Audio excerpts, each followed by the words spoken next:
अस्सलाम वालेकुम। जो मैं वीडियो बना रहा हूँ ब्लू बोन के कैमरे से मैं बना रहा हूँ। ये देख सकते हैं आप, इस तरह की ये बैक के कैमरे के रिज़ल्ट आता है आपको। ये ब्लू बोन का रिव्यू, मैं कैमरा का रिव्यू दे रहा हूँ आपको। जो आगे थी फ्रंट की तस्वीरें थी, ये देख सकते हैं बैक और कैमरे की वीडियो मैं आपको दे रहा हूँ। ये देख सकते हैं एक कैमरा काम करता है, दूसरा कैमरा काम नहीं करता। ये मैं देखता हूँ बैक की आपको वीडियो फोटो पिक्चर देता हूँ। ये देख सकते हैं बैक कैमरे से तस्वीर लगी हुई है मैंने। ये देख सकते हैं मर्सिडीज गाड़ी की तस्वीर लगी है मैंने।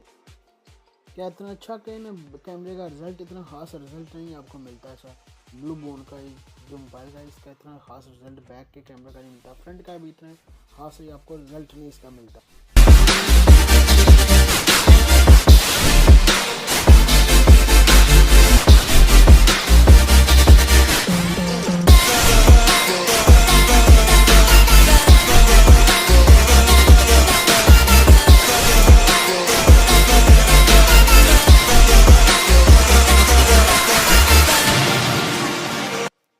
ये देख सकते हैं फ्रंट कैमरे से मैंने वीडियो बनाई है ब्लू बोन मोबाइल के।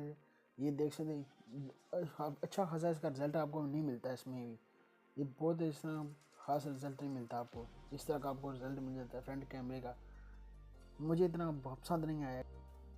ये देख सकते हैं इस तरह का आपको रिजल्ट मिलता है फ्रंट कैमरे का और बैक कैमरे का आपको मिल जाता है रिजल्ट। इस तरह का रिजल्ट मिलता है। अभी तक आपने नदी वीडियो को सब्सक्राइब किया, सब्सक्राइब कर लें। वीडियो के नीचे का रेड कलर का बटन सब्सक्राइब कर लें, लाइक का बटन वीडियो के नीचे का लाइक भी कर लें। मिलता है नेक्स्ट वीडियो में। दो याद रखिए, पाकिस्तान जिंदाबाद।